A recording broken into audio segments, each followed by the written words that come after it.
is a program spotlight of integration of infant and young child feeding into World Food Programme cash distributions for general food assistance in the Democratic Republic of Congo. Welcome to the webinar. First, I'm just going to start to tell you how the webinar is going to be, the outline for today's webinar. Thank everyone for joining, and let's start. So first, today's webinar. First, we'll have an introduction of the webinar briefly, followed by a very brief overview of what the TechRRT is and why we're interested in doing these webinars. Then we'll come to the main parts of our webinar today, the reason you're here, which is a program spotlight on, as I've already said, integration of IYCF-E into general food distribution, general food assistance. Our presenters today, we have Milka Bora. She's coming to us from DRC. She's a policy officer for nutrition program in WFP in DRC. We also have Gwen Garnier, who's the Emergency Nutrition Officer for WFP in headquarters in Rome. She is supporting us today in translation. She's actually going to present the webinar today for Milka. Milka is a native French speaker, and therefore Gwen will be doing the translation for us. While Milka can speak some, she would prefer that Gwen does it in her place. Wonderful. Finally, following the actual program spotlight, then we'll go to a question and discussion session. This part is we hope to be an active discussion where first we can do any clarifications, everybody can ask questions during the webinar. Feel free to enter questions into the chat box at any stage during the webinar, and then they'll be handled at the end. We hope that half the webinar will be taken up, the first 45 minutes, by this introduction and then the presentation, and then we'll have another 45 minutes or so for questions and discussions. So it should take a total of an hour and a half. Okay, the aim of the webinar series in general, as I said, it's program spotlights on integration of infant and young child feeding and emergencies programming with other sector programming. The idea of the webinar series is to increase integrated programming for IYCF-E, taking advantage of all the opportunities to put mothers and babies at the center of the response. I always say, and I keep forgetting to add the link here, but I can share it when we share all the materials at the end of the series. There is a wonderful video to watch. It's a collaborative effort between Save the Children and UNHCR, the IYCF-E friendly framework. It's a video about Sarah and her baby and really putting a mother and a baby at the center of response. If you haven't seen it, we'll share the link with you soon. The objectives of the webinar. First, it's just to present practical examples of how nutrition, and specifically IYCF-E, have been integrated within other sectors programming. This is to enable us to discuss the opportunities and the challenges of doing so, with the hopes that more people will try it without any fear of making mistakes and not doing it right or not knowing how, but that you can try, and it's a worthwhile effort. And these will give you some examples to be able to do so, to feel more comfortable to do so. Okay, this webinar series, it's brought to you by Save the Children and the Technical Rapid Response Team, ourselves. It's within the new Global Technical Assistance Mechanism for Nutrition. If you haven't heard about it yet, it will be launching in the coming few months. Happy to share information if you'd like to know more now. We work in close collaboration with the Global Nutrition Cluster and UNICEF. And I want to give a special thanks to Save the Children and to the IFE core group for helping make this series a reality and a success. Now that we're on our third one, I think we can comfortably say it's been going very, very well, and I think it's been a fruitful initiative. So I want to thank them both for helping make it successful. Okay, briefly, just to talk about what is the TechRRT. So it stands for Technical Rapid Response Team.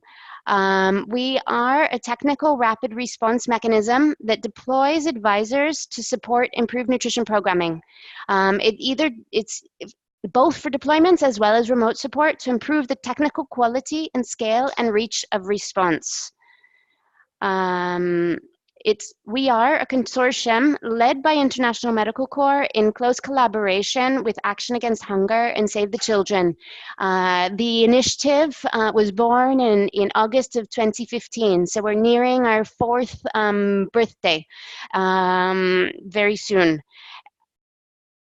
Our funding initially came from USAID, and they still support us in the grand part of our funding, but we also have funding now from Irish Aid and CEDA as well.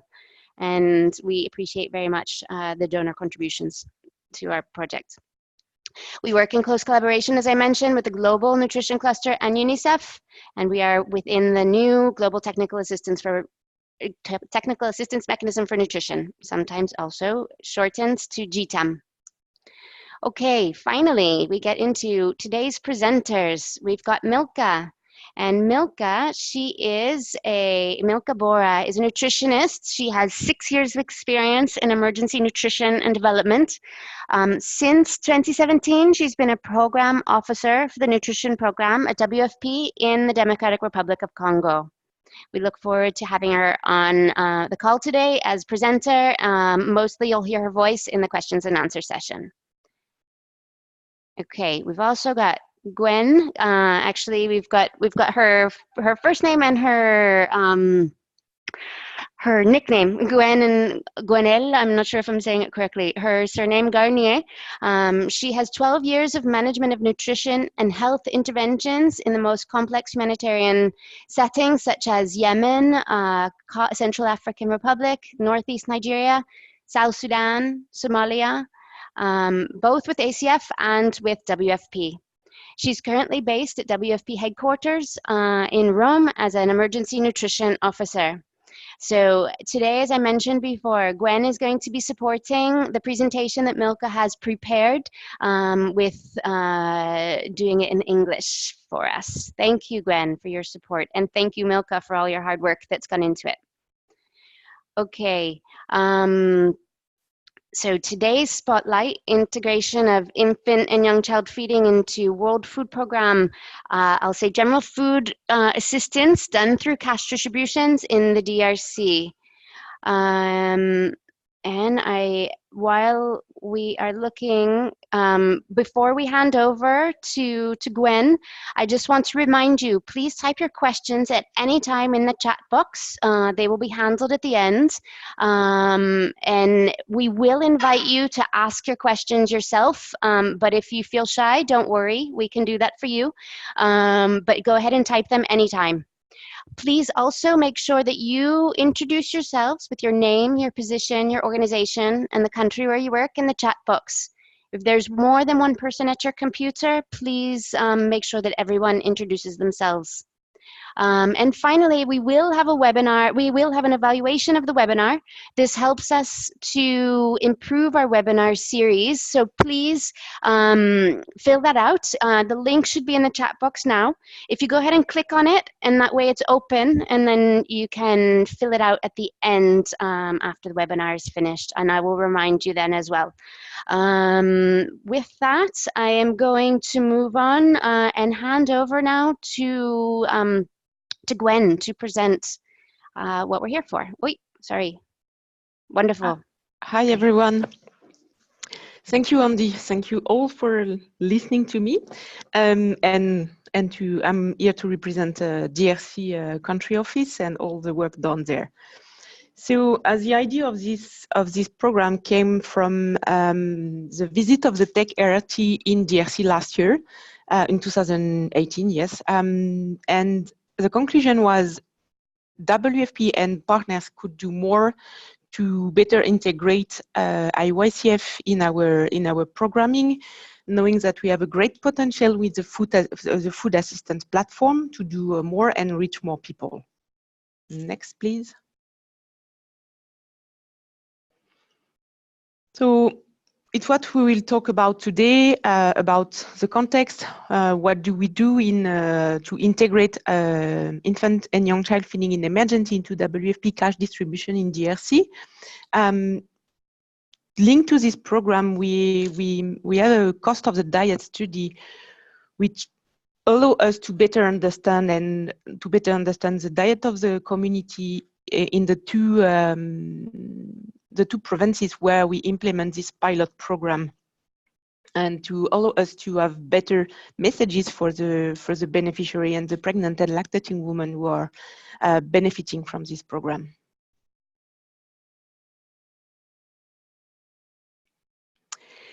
So globally, WFP nutrition policy from 2017-2021 commit to support a good nutrition and prevent undernutrition before, during, and after emergency.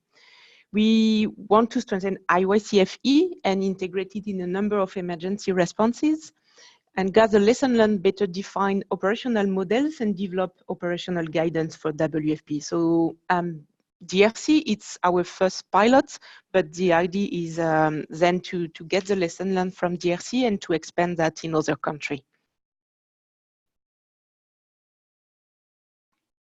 So it's the first pilot. It's the first approach for this integration. So in April-May 2018, the TechRRT, so from Andy's team, came to DRC, and she looked at what is done on IYCF in DRC in general, but in particular on WFP operation, and what can we do better to better address IYCF problem in DRC. So what we saw, it's we could do more evaluation of the practices more frequently. We did not share, we did not document. The link between the health center and the community level regarding IYCF activities are insufficient. The role of the RECO, or community volunteers, on in IYCF is not so well done, and they are more focusing on the family who have malnourished children. So the idea is to expand their work, and also she helped us to define where and how we can integrate into our food distribution site, cash, blanket feeding, and IDP sites, as it is the best the main contact point for the integration of IYCF-E in our intervention. So basically, here are the different steps. So the evaluation, the mission from the TechRRT occurred in Kasai. Then in September 2018, Save the Children came to support a national IYCF-E training, and it was facilitated by WFP. Then in October, the country and the cluster, the nutrition cluster, created a working group on IYCF-E, and WFP is one of the members. Then in November 2018, one of my colleagues from the HQ came to the country office to support and to conceptualize the operational models, to look at the different opportunities, what we can do, how we can really make it happen. And then in March and April, we had our infant feeding and emergency specialist, who came to support the country office to build the capacity of our staff, but also of our partners and other stakeholders, and also look at all the different activities we can put in place in Kasai and Tanganyika. DRC context is a really complex context. We have a different emergency linked to epidemic, linked to conflict, but also a food insecurity. So in 2018, 13.1 million people are food insecure, IPC 3 and 4, compared to 7.7 million in 2017. In terms of nutrition situation, the estimation is 5 million children are expected to suffer from acute malnutrition in 2019, including 1.5 million SAM and 3.5 million MAM. The pregnant and lactating women are also affected by malnutrition, and 800,000 pregnant and lactating women are expected to be malnourished in 2019. So 20% of the food production deficit, 20 million people are at risk of hunger. So it's a real complex country where you can, I would say each province has its own problem. So it's really complex to intervene and to find solutions to support DRC population.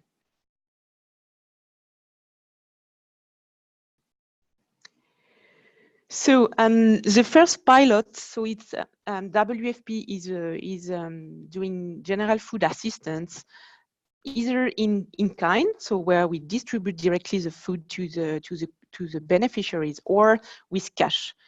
So it's a cash distribution, but is unconditional cash distribution. It's to cover the needs of a family with cash, and they can have access to the market and buy the food directly. So the package of IYCF activities were, I would say, separate in two levels. One is at the distribution site level, and the other one at community level. So we have two partners, one who is in charge of the distribution and who have been trained to put in place all this activity in terms of mass awareness raising at the distribution site, simple and rapid assessment of IYCF practices and referral to appropriate counseling services, promotion of nutrition promotion, hygiene promotion, of course, infant and young child feeding in emergency, for the pregnant and lactating women, of course, but for all the family members, the caretakers, men and women. We also train, and what we are doing in the both provinces is control of donation and uncontrolled distribution of breast milk substitutes, and reporting of violation of the code, screening of acute malnutrition among the children 6 to 23 months, and also for the pregnant and lactating women during the distribution, and then referral are done. Then at community-based, the idea is to make the link between the woman referred to infant and young child feeding in emergency services and the health facilities. What we are also doing is to make a coordination framework between the different stakeholders, between the partner who is in charge of the distribution, and I would say identify the pregnant and lactating women who are facing some issue with the lactation, but not only, and the health facility, the health worker in the health facility, the community volunteers who are doing mainly malnutrition identification within the community, but also the partner who are supporting the support group for pregnant and lactating women. So we are trying to establish a coordination framework for all those stakeholders to be sure that we are not missing someone. So there is also cooking demonstration at the support group level. And also, of course, we are passing all the message as we are doing it at distribution level. Same training and same awareness on control of donation and uncontrolled distribution of breast milk substitutes, and of course the screening of the children for malnutrition and PLW. So here is some picture from our activities. On the right side of the slide, you have a seat distribution where we are distributing the cash, and we have a space dedicated for the pregnant and lactating women, where we are doing the assessment, where we are asking some question, and we have also loudspeaker to spread all the key messages. During a distribution, we are spreading only 3 messages, because we don't want to confuse everyone with too many messages, but we focus only on 3 key messages. Could be around exclusive breastfeeding, timely introduction of complementary feeding for the children, but it's also could be also around health or hygiene, the main message.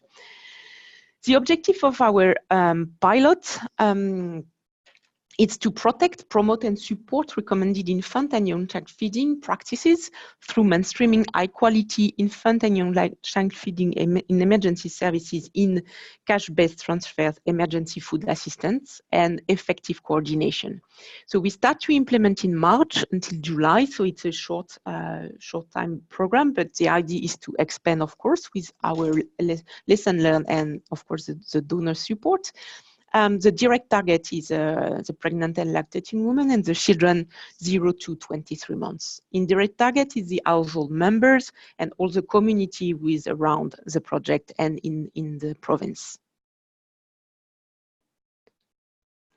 So I mentioned before, so we did a capacity building on infant and young child feeding in emergency.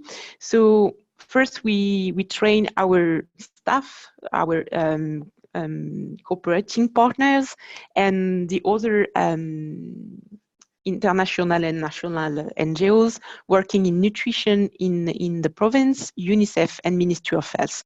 We trained 46 people in 2 days based on the Save the Children 5 days training on IYCF-E.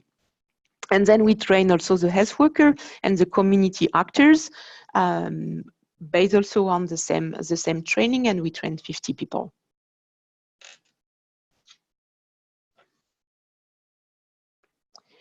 So the coordination is really important. We are working closely with Pronanut, who is the nutrition services in the Ministry of Health.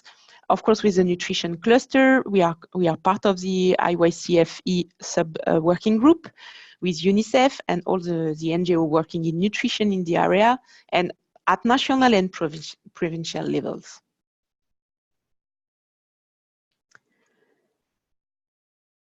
Next. So what did we do since March? So in Tanganyika and Kasai, we were able to reach quite a lot of women, at least in terms of assessment of their IYCF practices. You can see that in Tanganyika is a bit high, but it's also because our partner there is really reporting all the problem faced, not only the lactation or a problem with the baby. So it's more than only the problem around IYCF.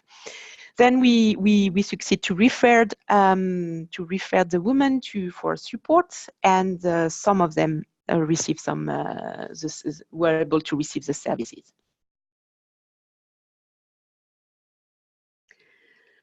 In terms of reporting and monitoring, our outcome and output indicators are the minimum dietary diversity for women, proportion of women of reproductive age will reach minimum dietary diversity for women has increased compared to the previous year's value. So this one is not measured yet, but we have done a baseline and we will do an end line in the coming months. And we are using mobile phones, so we try to be innovative. And then what we wanted to measure is the proportion of infants 0 to 5 months of age who are predominantly breastfed has increased. We did not put exclusive breastfeeding here, just because we acknowledge that in a short-term period we will not be able to change completely the practice of the woman. So we decided to go for predominant breastfeeding and not exclusive breastfeeding. proportion of children 6 to 23 months of age will receive a minimum acceptable diet. So it's part of the VAM, MVAM. We talk that in the vulnerability assessment we are doing with WFP through mobile phone. Then we have the proportion of households with pregnant and lactating women and children up to 2 years of age receiving WFP assistance, food or cash, and integration of two cost of the diet study with intervention modeling refer to innovative approach. So this one will come later. We have some result to share with you. So in terms of indicators, we were able to achieve some indicators, but not all of them. As I said before, the assessment of the woman, the assessment of the IYCF practices at community level for the pregnant and lactating women was overachieved. But then for the one who were able to reach the services and receive the services, it's a bit low. We also we were able also to increase the screening and the referral of the children 6 to 23 months who were malnourished. So it's a quite good. But another one which have been really overachieved is the number of targeted household member and caregiver receiving key messages on IYCF. This one is a really huge result, 254%, but just because a lot of people came to the distribution. And so finally the mass awareness was overachieved because a lot of people were here. And we did ask some questions to people who were coming back, and they learn about what they listened. Then did they practice is another question. Next. So lesson learned. The referral of pregnant women to the health facility has led to an increase in the use of prenatal consultation and growth monitoring for children under 2 years of age. Most pregnant and lactating women who were assessed at the distribution sites and identified to have IYCF problem received support at the health center and in the community. The active case finding of children with acute malnutrition was a great achievement because we were able to screen all the children who were there, and it had been an improvement to refer all the children who were malnourished. Involvement of men in the community during sensitization and cooking demonstration was a great achievement. And the community are really interested and actively participating in the group discussion.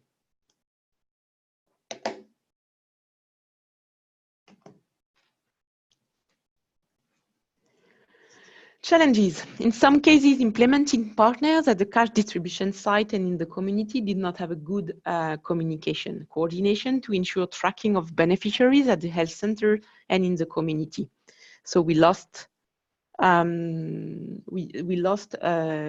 some women who have been identified with facing some problem, but they did not come to the health facility. Then we established a steering committee for the pilot at provincial level, but it was not easy in Central Kasai.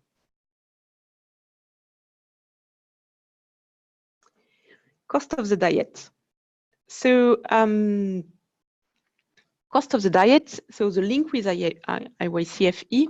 So it estimates the amount and combination of local food needed to provide a typical family with a diet that meets their average needs for energy and recommended intakes of protein, fat, and micronutrients. It helps us to know the minimum cost of food that meets the nutrient needs of a family, and if a nutritious diet can be achieved, and if it's affordable using locally available foods. So WFP is using the result of the cost of the diet to promote the consumption of locally available and affordable nutritionally dense foods. We adapt also our cash-based transfer programming to provide adequate transfer to ensure that beneficiaries are able to meet the nutrient gap.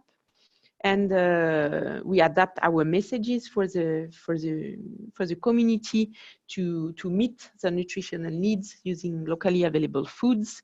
And we influence the food security and nutrition policy at higher level and contribute to advocacy.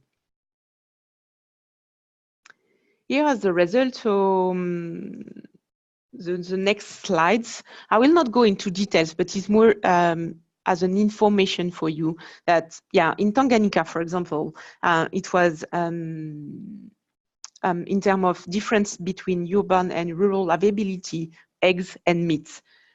You can see that in rural area, eggs are not available. Meat, it's a bit available, but not so much compared to urban area where eggs and meats are quite well present on the market.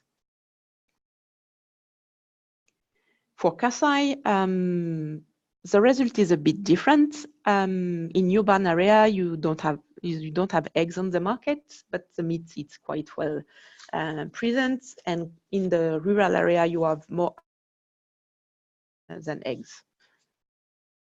So it's also where you can see that, and particularly with this slide, where the two, just can you come back? Yeah. Yes, thank you. No, next slide. Yeah, so it's where you can see that both provinces are different, and it's where we have to be really specific when we want to spread some message in terms of consumption of food and really nutritious food, because depending the availability and affordability is not the same for the family. So it's not the same from Tanganyika urban and Kasai Central rural. So it's where cost of the diet is really important for us to have a better understanding of the situation.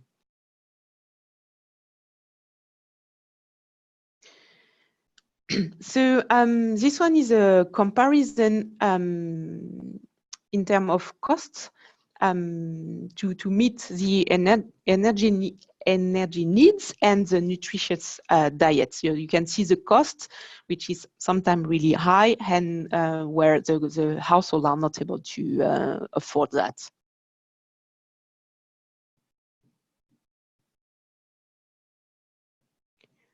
So the first one was Tanganyika, the next one is Kasai. Next slide. Yeah, this one we wanted to present to, at least it's a good argument for nutrition community to promote breast milk and breastfeeding. As you can see, the cost of non-breast milk diet is really could be really high compared to a breast milk diet for a child under 2. So it really makes a difference, and it's also to show is kind of argument for the family to show that, yeah, we have to promote breastfeeding, and breastfeeding is really, we know exactly what we can pass as messages, but here it's another example of cost. Next. So the next step for WFP is to integrate in the general food distribution, so where we distribute in-kind food, to look at blanket supplementary feeding program, target supplementary feeding program, and other platform. Then we will develop a lesson learned and WFP operational guideline to better integrate infant feeding in emergency in all our operation. But it's not WFP alone. We know that we are working with partners, and it's a common effort we can all do together. Thank you. Thank you, Gwen. Thank you, Milka, for the presentation. Super interesting. For me, it's just the remarkable thing about this type of programming and the initiative in general, not just in DRC, but in the fact that WFP is interested to do it more broadly, is just the fact that the programming that WFP works on and all of its partners touches so many people, and it has such an ability to make a difference to families. if it's able to be done in an appropriate way. And so I think it's a fantastic example of how efforts are being made to really find the people who need support in infant and young child feeding. So thank you so much for the presentation. Now I would like to hand over to Alessandro Yalemo, who will help us through the questions and discussion section. Over to you, Alex, please. Yeah, thanks. And I really share the sentiments of Andy. It's quite a wonderful and impressive work that started and promising scale up. Let's start right away. There was a very important couple of questions from Marta. Marta, can you please share your questions with Gwen? Hi, Gwen, and hi, everyone.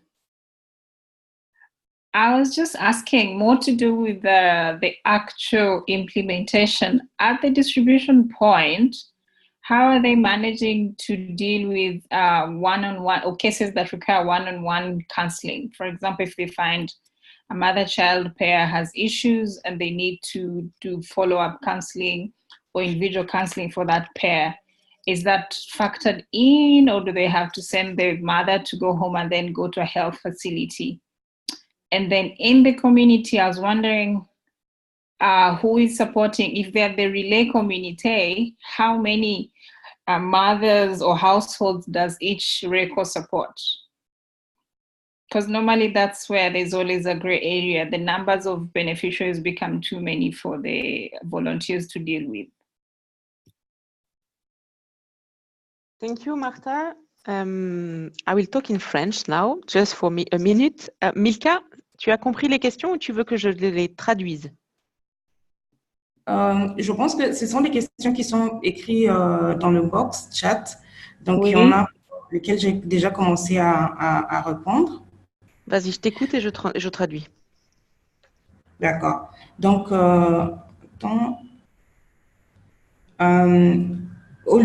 sur le site de distribution, l'important, le focus, c'était l'évaluation rapide sur les pratiques d'ange, la sensibilisation de masse, la prise de MUAC, mais également une rapide, vraiment rapide conseil, c'est-à-dire des quelques minutes à la mère en la référant. L'idée ici, le plus important, c'était vraiment que la mère puisse avoir des conseils appropriés au niveau du centre de santé. Et c'était vraiment la référer pour qu'elle puisse arriver au niveau du centre de santé et qu'elle puisse avoir ses conseils appropriés. Et aussi pour le relais communautaire. Attends, je vais traduire la première partie pour être sûr de rien oublier. So, basically, at the distribution point, the main idea was not to give support directly to the woman, but doesn't mean that the partner were not giving some advice and some kind of counseling. But the idea was really to identify the mother who are facing problems and to refer them to the nearest health facility, and to really refer and to have appropriate counseling and support around IYCF practices. Vas-y, réponds à la deuxième. Pour la deuxième partie de la question, en effet, le relais n'ont pas été, comment je peux dire, affecté au couple mère-enfant. C'était plus un soutien en termes de discussion de groupe, des soutiens aux mères en ce sens.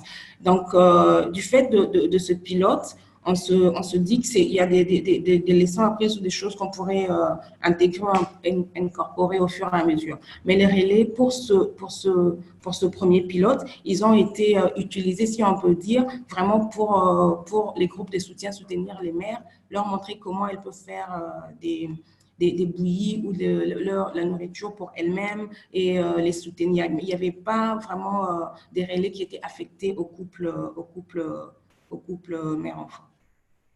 So for the RECO or community volunteers, they were not assigned to a specific dyad woman baby, but they were more assigned to a group to facilitate focus group discussion and group support. But where we learn a lot here, it's we miss something. We have to improve the one-to-one support and counseling. It's where we need to find the bridge between the health facility and the community, but how it's something we need to invest into that and to look into that to improve our response. Hope I answered to your question, Marta. Yeah, Marta, I hope, we all hope the answer is satisfactory, but maybe we can move on. And I would like to give the floor to Richard from Yemen. He has also a couple of questions for you, Gwen and colleague. Richard. Okay, thank you, Alex. And thank you, Gwen, for the presentation and the good work. My question is directly linked, I think, on one of the indicators for achievements. I realized like participation of pregnant lactating women at community level was among like the lowest, you know, in terms of achievement. What could be the challenges for this? Milka, tu as compris la question? Oui, j'ai compris, j'avais déjà répondu à ça, merci. Ici, en fait, le challenge a été la mise en place de ces groupes. Parce que l'idée aussi, parce qu'on a fait les formations, c'était de pouvoir s'appuyer, se baser sur ce qui existait dans la communauté. Ça veut dire, lorsqu'on va dans une zone de santé et qu'il y a le cache dans certains sites de cette zone de santé, dans l'aire de santé, c'était d'abord d'identifier les autres partenaires de nutrition qui travaillent dans ces aires de santé et qui travaillent dans la communauté pour voir déjà les acquis qui existaient en termes d'organisation communautaire et de se baser sur ces organisations communautaires. Donc, ça a pris un peu plus de temps pour nous, pour identifier.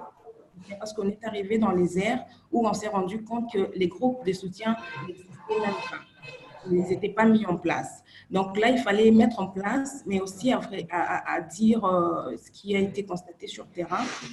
Pas de groupes de soutien structurés, comme on le dit. C'était plus de discussions de groupes avec les femmes qui ont été organisées. Pour les zones où il y avait des groupes de soutien, évidemment, il y avait des groupes de soutien qui ont fonctionné. Donc, ça a pris un peu plus de temps pour que ces groupes se mettent en place. Mais en termes de femmes, elles n'ont pas eu de problème à assister à ces discussions de groupe ni à assister à ces réunions de groupes de soutien. Donc, c'est plus le temps que ça a pris de mettre en place et d'identifier. C'est pour ça que fait qu'on n'a pas vraiment, disons, atteint beaucoup plus de femmes qui devaient être... qui devait assister à ces groupes. So, it's not the woman who did not want to participate. It's the contrary.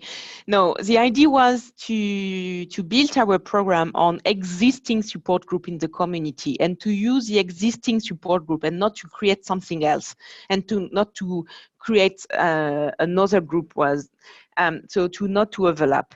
So when we start the program, we identified in some area existing support group, but in other places the support group were not existing. So we had to create them, and this one takes time to create the group.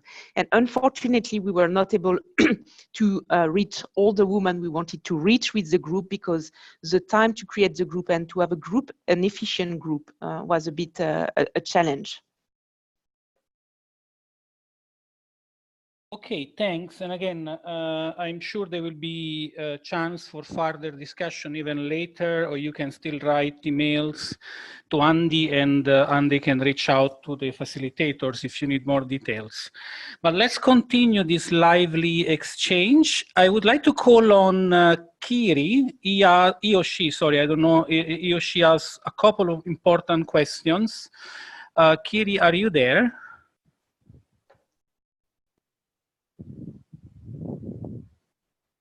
Okay, Kiri, 3, 2, 1. I'll be the one to ask your questions.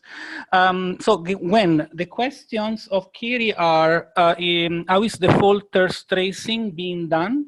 Based on the experience, also considering that there are different sites that you are managing. And if I may ask also, the other question that Kiri asked is in relation to what are the other activities like GFD that you are supporting within that package of activities? I'm not sure if I'm getting the question right, but these are basically the two main questions.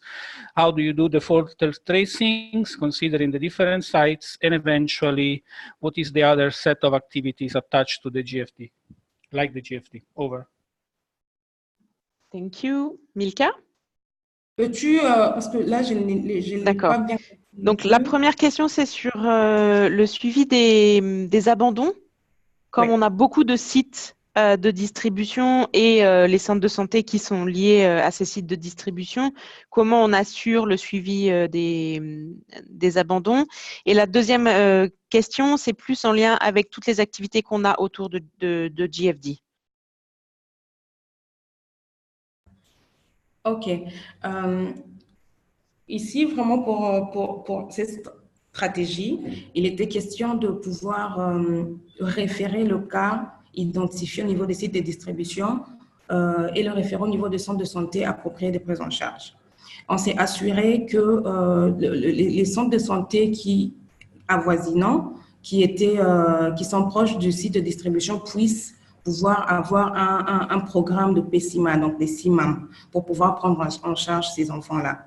Mais aussi, quand ces enfants arrivaient, c'est au centre de santé, c'est au fait les centres de santé qui s'assuraient du suivi de ces enfants. Maintenant, comme on a dit, on a eu deux types de partenaires. Le partenaire qui est au niveau de site de distribution référait ce cas, parce qu'il travaille avec des nutritionnistes au niveau de site de distribution. Et le partenaire qui est au niveau de la communauté faisait maintenant ce suivi comme le partenaire des mises en œuvre le font, le suivi avec la zone de l'aire de santé, avec l'infirmier titulaire, des cas avec le programme de PCIMA, des CIMA. Donc, voilà un peu la différence et le lien qu'il y avait entre les deux. Milka, je pense que la question, elle est plus en lien, alors je vais traduire cette partie-là, mais en lien avec l'identification des femmes qui avaient des problèmes et qui n'ont pas forcément été au centre de santé. Le suivi, j'imagine que c'est le même, mais est-ce que tu peux expliquer un petit peu? OK. Au niveau du site de distribution, on a déjà la liste de ces femmes-là. Quand elles passent, on a un registre qui a été mis en place avec leur numéro, leur village et leur adresse. Et le lien, c'était que à chaque fois, cette coordination devait être faite entre les partenaires qui doivent faire le suivi au niveau de la communauté, devaient avoir le même registre pour s'assurer, aller au niveau du centre de santé si toutes les femmes sont arrivées au niveau du centre de santé. Maintenant, pour celles qui n'étaient pas arrivées, il était question de demander aux relais communautaires d'aller juste faire le suivi. OK, je vais traduire.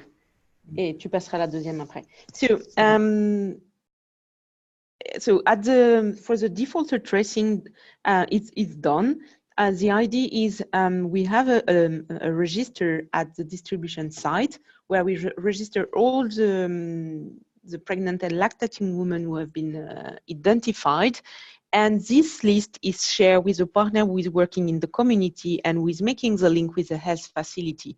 So the idea is on this list, we have all the details for the women, their name, their address, the village where they are living. So it helps us to identify where they were. And if they were not coming to the health facility, the community volunteers, RECO, were looking for them in the village to refer them to the health facility. And it's the same for the children who have been identified for the malnutrition. The only fact is the treatment is not available in all the health facility around a distribution site. So we could have missed some children who have been identified with malnutrition. Over. Milka, la deuxième? La deuxième, je n'ai pas bien compris, tu as dit les autres activités qui sont autour de la GFD. Okay. Qu'est-ce que l'on propose? Autour de la GFD, par exemple, pour le PAM actuellement, nous faisons l'enregistrement au scope avant toute distribution du cash.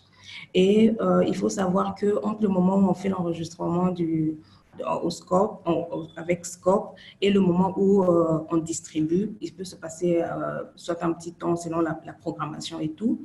Au niveau du PAM, on a déjà intégré dans le scope le MUAC. Ça veut dire qu'automatiquement, parce que quand on va faire le scope, c'est du porte-à-porte chez tous les ménages qui vont recevoir ce cash et qui vont être enregistrés. Donc, on a intégré que la prise de MUAC puisse être faite de façon systématique chez tous les enfants de moins de 6 à 59 mois et chez toutes les femmes enceintes et allaitantes dans ce ménage. Au-delà du fait que quand il y a la distribution au niveau de site, ça va se faire. Donc ça, c'est déjà quelque chose aussi qui a été intégré dans les autres activités liées à la distribution de cash. Okay, so around GFD, WFP is registering the beneficiary with scope. So it's a innovative way to register the beneficiary. And what we include in terms of nutrition is the measurement of all the children under 5 in the household and the pregnant and lactating women, screening for malnutrition through MUAC and detection of edema, because this registration is done home by home. So it's easy to do the screening for all the children and then the rest of all. I hope we answered to the question because it was not completely clear.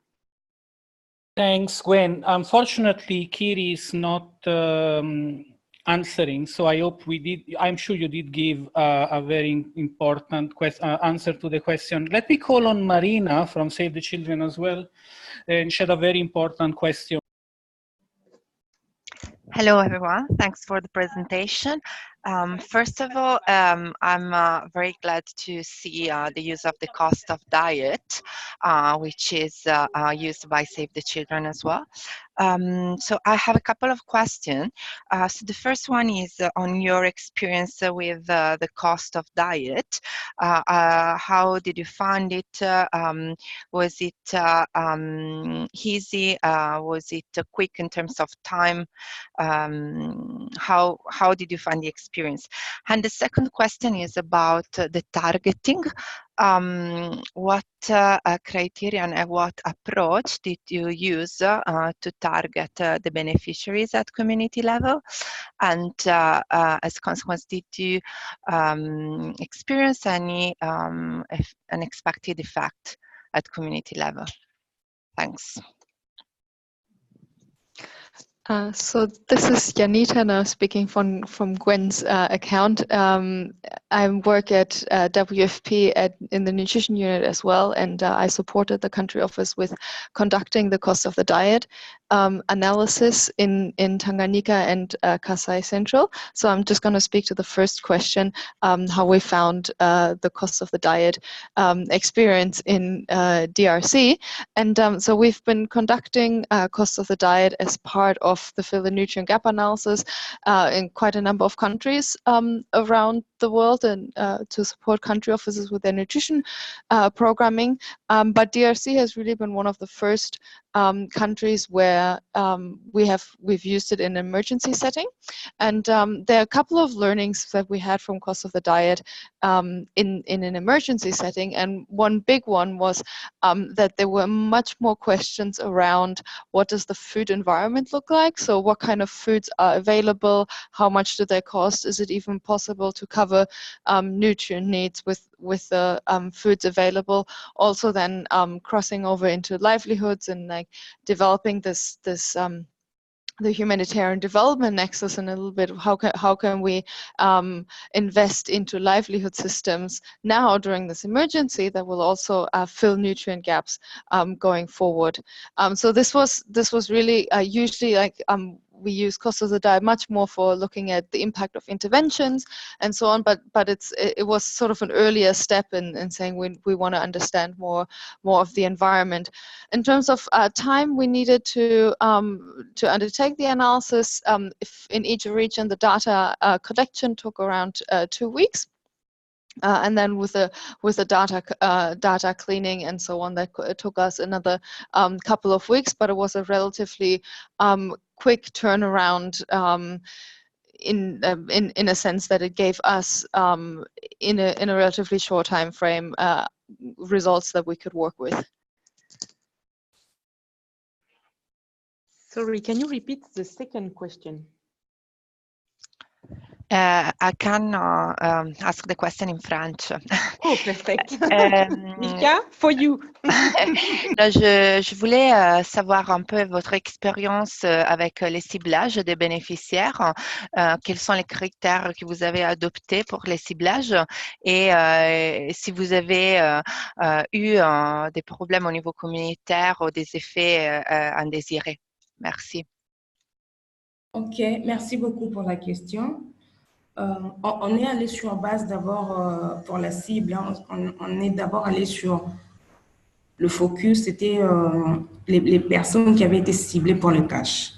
Donc, le cash avait ciblé à peu près, je pense, 50 000 ménages. Donc, 50 000 ménages fois 6 personnes par ménage à peu près. Donc, c'était à peu près 300 000 personnes qui avaient été ciblées par le cash.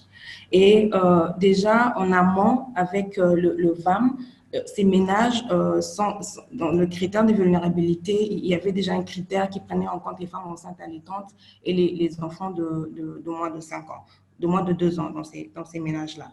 Et donc, on est d'abord allé sur cette base-là pour nous donner des objectifs que certains on a dépassés, que certains on n'a pas dépassés. En effet, la difficulté, c'était qu'on est dans une aire de santé.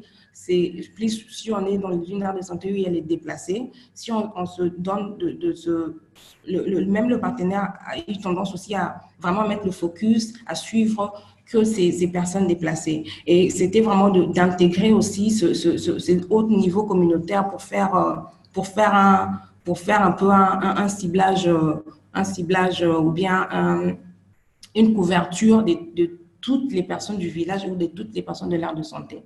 Parce que le cash pouvait ou ne pas couvrir tout le monde dans une aire définie. C'était ciblé soit pour les déplacer et tout. Donc, la difficulté, c'était que d'abord, ce pilote s'est vraiment focalisé sur les bénéficiaires de la distribution de cash. Et sur eux, vraiment, qu'on a voulu intervenir et mettre en place des stratégies. Are you doing the translation too, or it's me? No, I'm joking. So in terms of targeting, so the idea was first, the cash intervention was targeting 50,000 households, times 6 person per household, so around 300,000 person. Then the work with VAM in advance to design this program was also to be sure that the most vulnerable household, one of the criteria is having a child below 2 years or a pregnant or lactating woman in the household. And then it's true that when you look at the number of beneficiaries covered by cash, is not all the household in an area, health area. So our focus was mainly for the beneficiary of the cash intervention first. And then of course the messages can reach everyone, but the idea was really to focus on the cash beneficiary first. Over. Okay, thank you for that answer. I'm back because Alex has had a problem with his computer, so I'm going to take over with the next questions. I'd like to now go to Momoi, and I don't know if this is a man or a woman, but the microphone is not working, so I will go ahead and read the question. Do you feel if there is any opportunity to integrate any other services, for example, immunization, postnatal checkup for lactating mothers, finding cases of pneumonia or diarrhea in this type of integrated programming? Milka, je traduis? Oui, j'ai compris. Merci, Gwen. Pour ce type de cas, on a déjà des très bonnes leçons ou de très bonnes, comment je peux dire, stratégies qui ont été réalisées avec le collègue de Tanganyika. Lors des sites de distribution, on a tout ce monde qui arrive et qui constitue pour eux des moyens pour pouvoir atteindre les enfants, surtout pour la vaccination. Donc, il y a déjà eu des cas comme ça en RDC avec le Tanganyika, hein, avec le PAM, où le PAM a travaillé avec le gouvernement pour permettre à ce que tous les enfants, pour vraiment qu'ils puissent capturer les enfants que le maire va ramener lors des sites de distribution, que vraiment qu'ils puissent sensibiliser les maires pour leur dire de ramener les enfants lors de distribution des tâches pour qu'ils puissent être vaccinés. Et oui, en effet, ces sites de distribution peuvent vraiment intégrer, peuvent vraiment être aussi une porte d'entrée pour d'autres types de services, quitte comment je peux dire, à ne pas l'alourdir aussi, quitte à avoir des actions très ponctuelles. Voilà. So definitely, yes, we can integrate other activities. It's already done in Tanganyika during GFD, General Food Assistance, for vaccination for the children. We had to work with the government, the Ministry of Health, to implement this activity. It was a really good opportunity, and it's a good opportunity to reach more people, because it's a huge platform of beneficiary where you can have a lot of activities. Then the risk is to overload the site and to have too many things at the same time. So, as I would say, time to time, we can think about integrating another activity, but not at each distribution, but maybe one day and another one could be vitamin A distribution, but not everything in the same time. But of course, it's a great opportunity, and it's open to everyone to come to WFP and to see how we can better collaborate to reach more people. Great. Okay, I hope that answered the question. Yes, it looks like it has. So I'd like to go on to Matthew, who's written his question. You've written it in French, so I assume that means you can say it in French.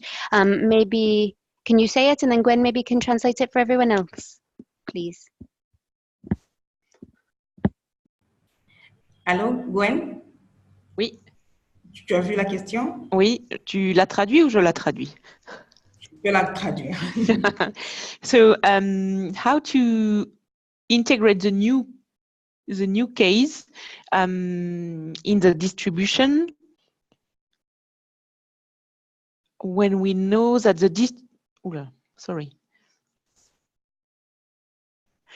how to integrate new cases in the distribution when we know that the distribution will be done and the beneficiary have been identified in advance.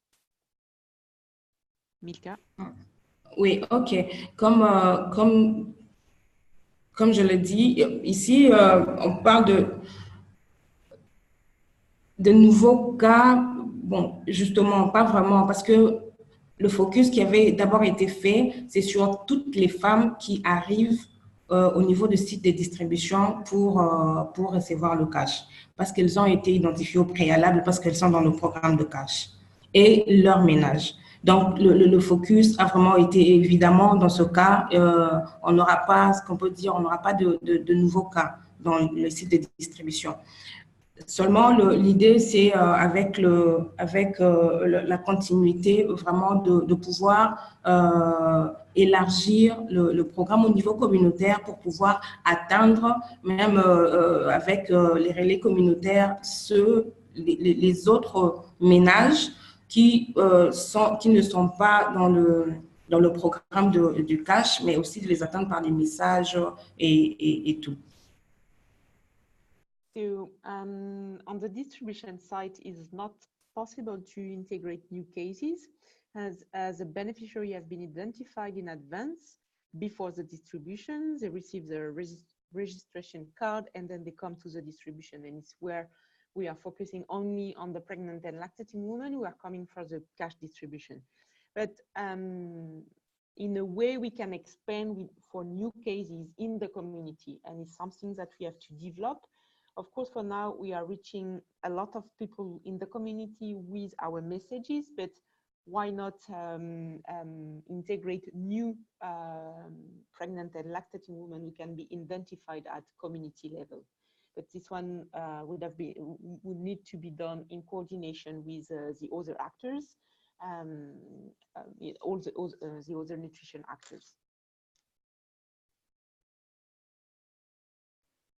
Wonderful. Okay, thank you for the response to the question. Okay, I think the next question, again, it's in French, is Dr. Toussaint. I'm not sure if I pronounced your name properly. Apologies if I haven't. Do you want to say your question? You've written it also in French, which is fine. Can I pass over to you or to you, Gwen, for translation if Dr. Toussaint is not there? Translate to everyone. Gwen? Oui, Milka. S'il te plaît, est-ce que le docteur Toussaint peut en fait, m'expliquer mieux la question? Je voulais répondre, peut-être j'ai pas très bien saisi. S'il peut me... Docteur Toussaint, vous pouvez parler?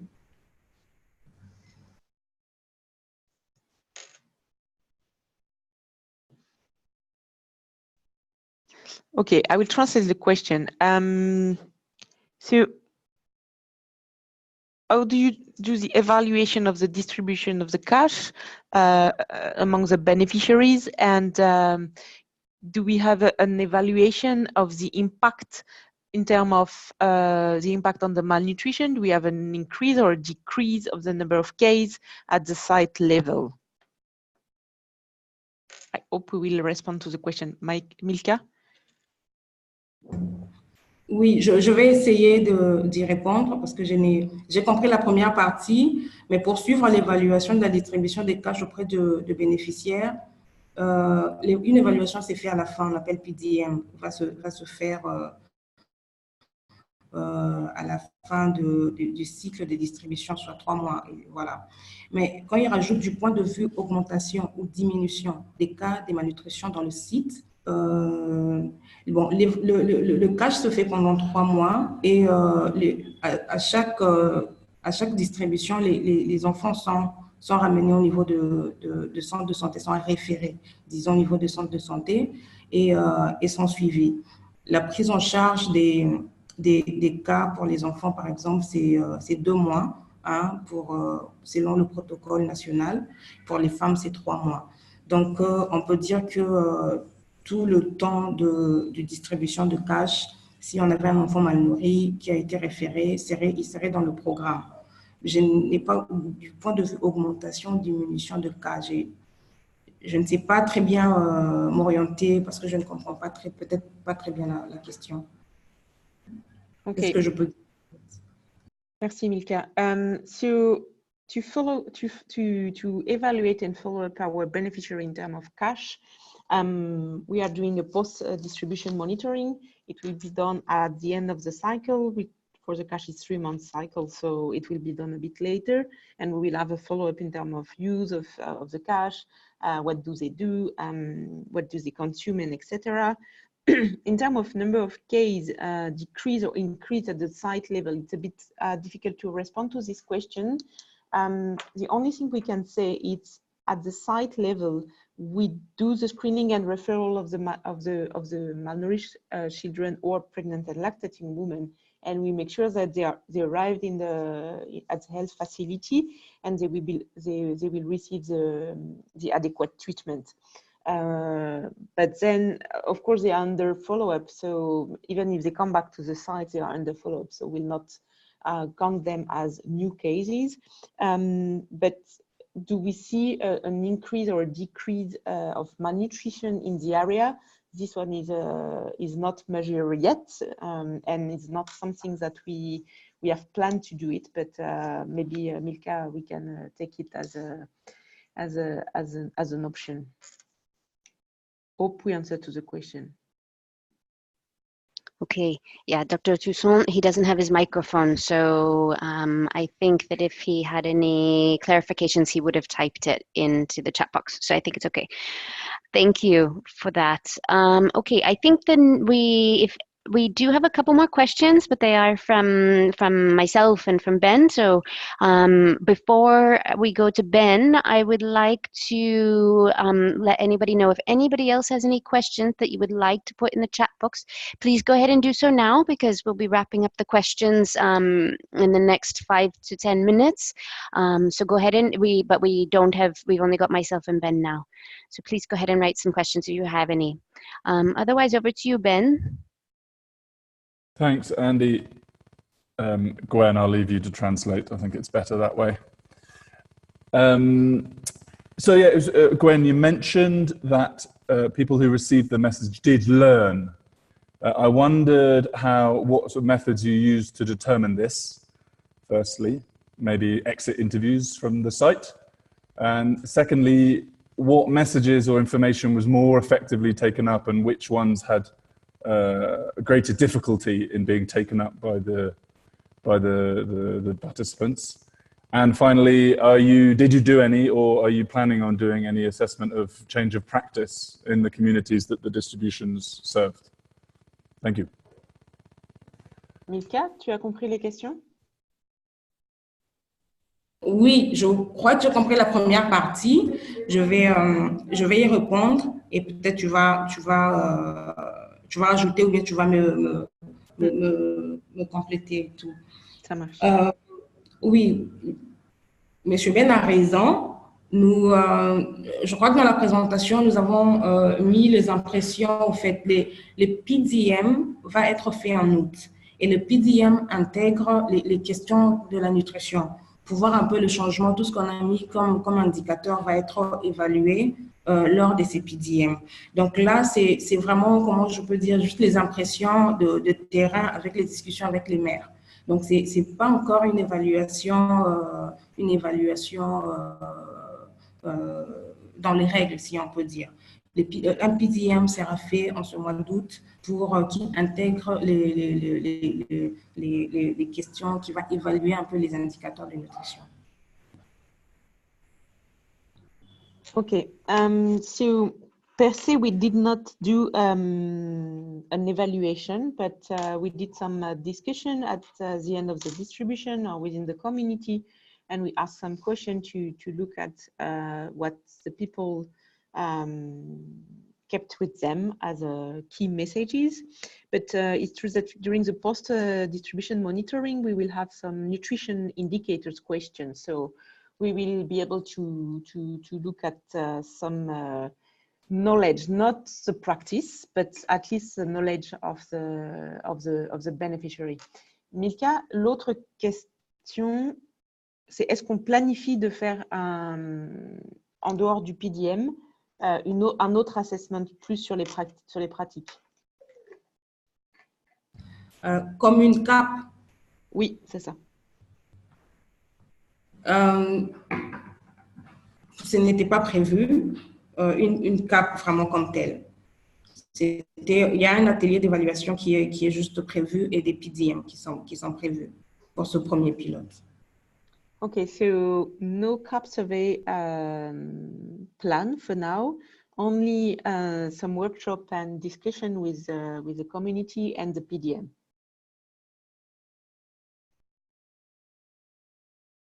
Ok, merci beaucoup, c'est clair. Super. Okay, Dr. Toussaint, thank you for the answer to Ben's question. Dr. Toussaint has just come back to us and he said thank you for the explanations. You guys can answer better. His question was oriented towards the evaluation of the strategy of cash distribution. I'm not sure if you want to have any additional response to that initial question. Oui. Tu as des réponse à apporter à Dr Toussaint sur la stratégie cash, l'évaluation.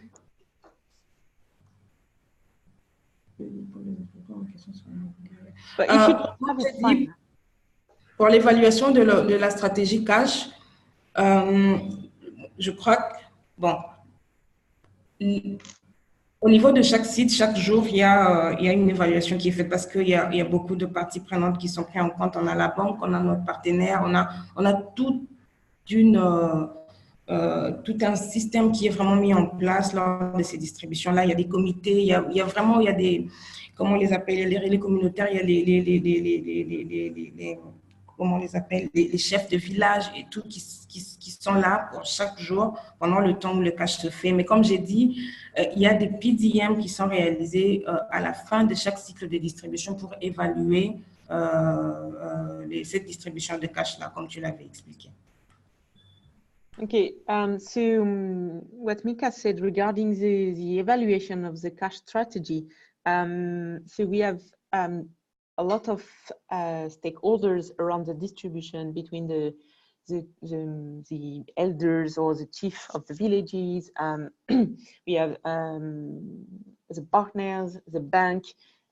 So all of them, they are involved into the distribution, but they are also involved into all the process. So they are part of the process. And then all what we want to implement is the PDM. So it will take place in August after the first round of distribution. And we may have some information coming from that. Thank you.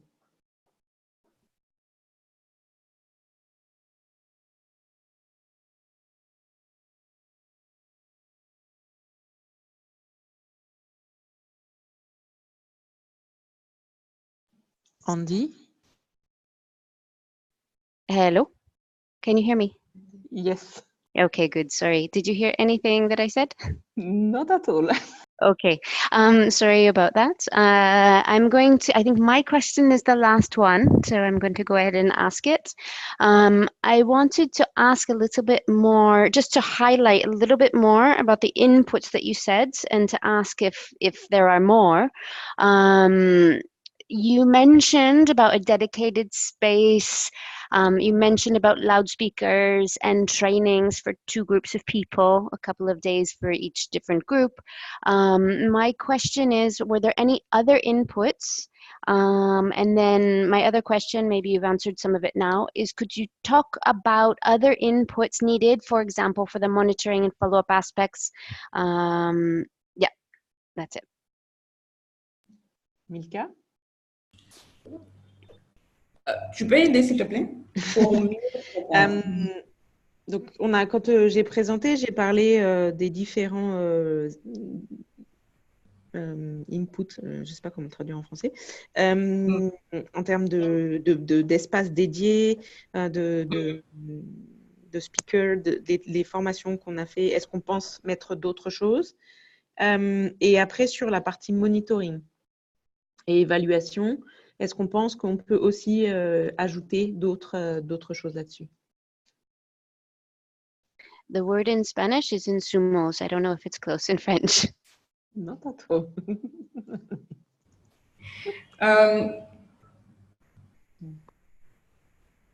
Oui, je pense qu'il y a toujours des choses à ajouter, des choses à mettre en place pour améliorer, surtout pour ce pilote. Quand on voit, par exemple, tout le paquet d'anges en urgence qui doit quand même exister, même au niveau de centre de santé ou au niveau d'un site de distribution. Et évidemment, comme c'est un pilote, oui, on peut dire que la possibilité de pouvoir améliorer ou ajouter certaines choses.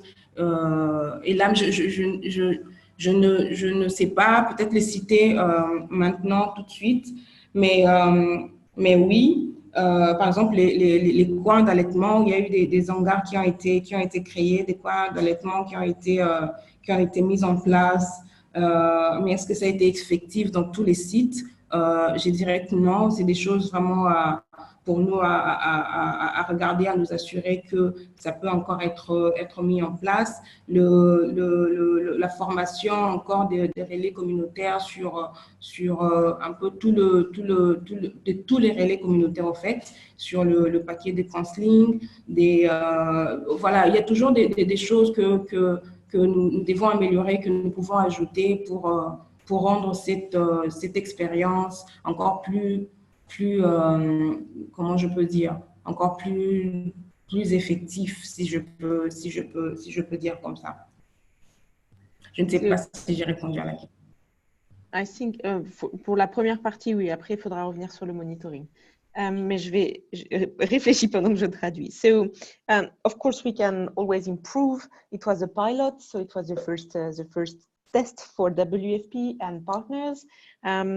What we did in some distribution sites, we did not mention, but we had some breastfeeding corners.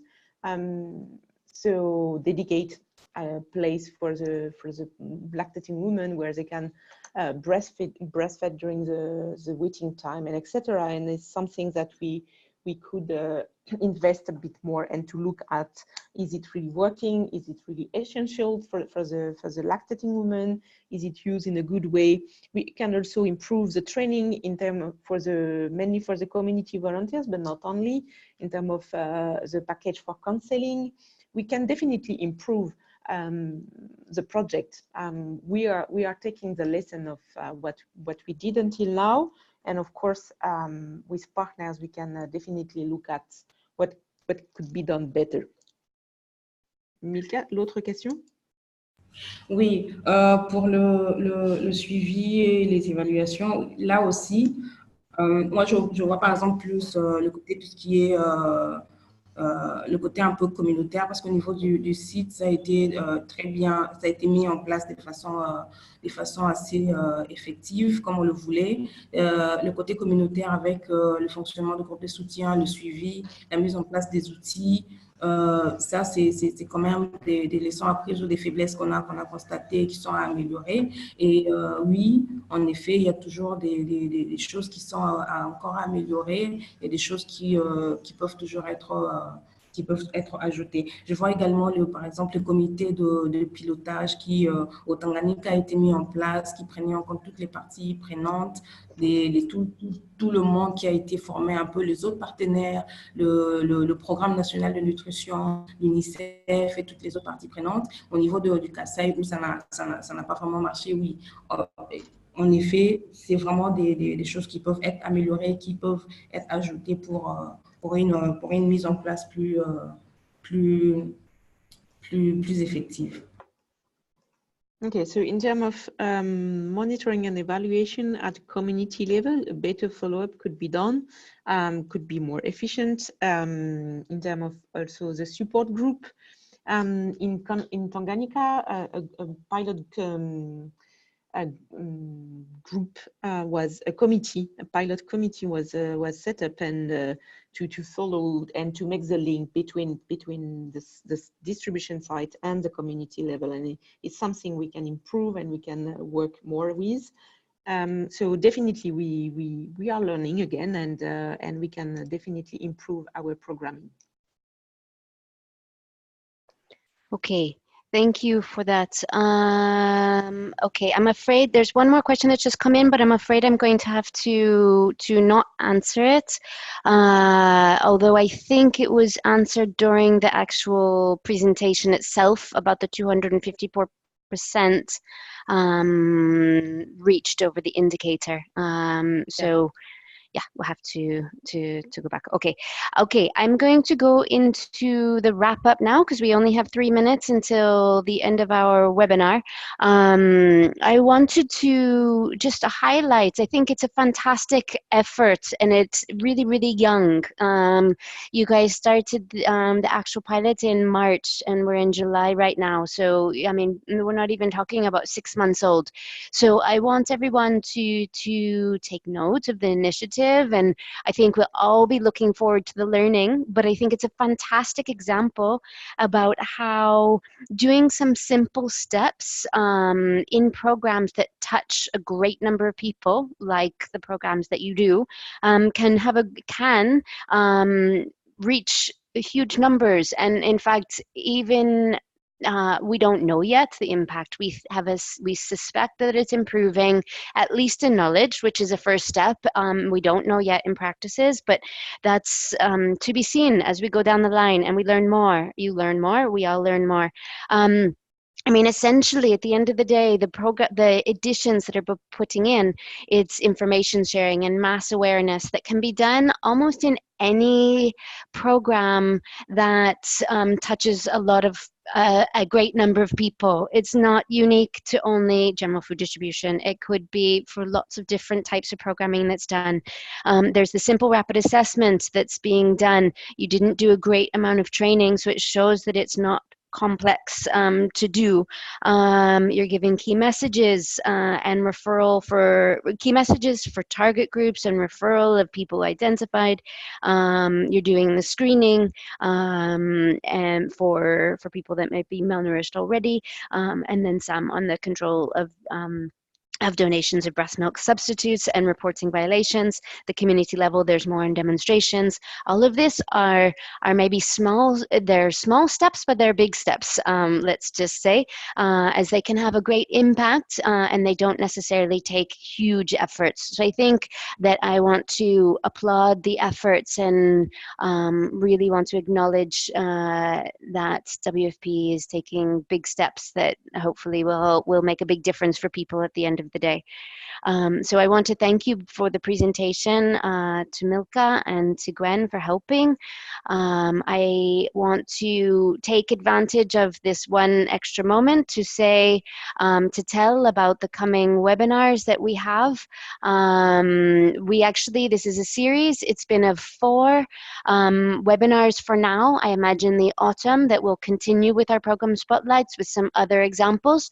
We have already had one on integrated family planning services with mother and baby nutrition areas in Cox's Bazar, and we've had one on baby-friendly spaces linked with mental health and psychosocial support in CAR over the past couple of weeks. Today's was the general food assistance using cash that's integrated by IYCF-E. And next week we have integrated food security phase classification and the use of IYCF data that will be coming up next week at the same time. So please, if you haven't registered and you would like to, please go ahead. It's not too late. Again, I would also like to ask everyone to, if you haven't introduced yourself in the chat box, this is very important for our monitoring and evaluation of our own efforts for the TechRRT.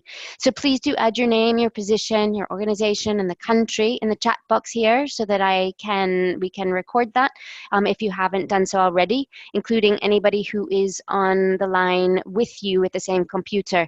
We also have our evaluation that's very important to make sure so that we can make these webinars even more effective for you all. The link is in the chat box right now. If you can please take 5 minutes to do that, we would appreciate it. I also forgot at the beginning to introduce myself and my colleagues that have been very active in pushing these webinars forward and making them happen. So I am Andy Kendall, the TechRRT Program Director. Alessandro Ialemo has from Save the Children. I think he's not online now, but he is really the brainchild for the webinar series. So I wanted to thank him and acknowledge all of his efforts.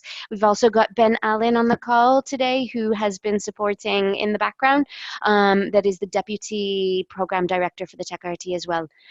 Otherwise, I want to end there, and I thank everyone. I thank the participants for coming and taking the time to listen. I really want to thank Milka and Gwen for those fantastic efforts towards integration. We really look forward to later when we have a little bit more learning. Maybe we'll do a follow-up webinar in the future.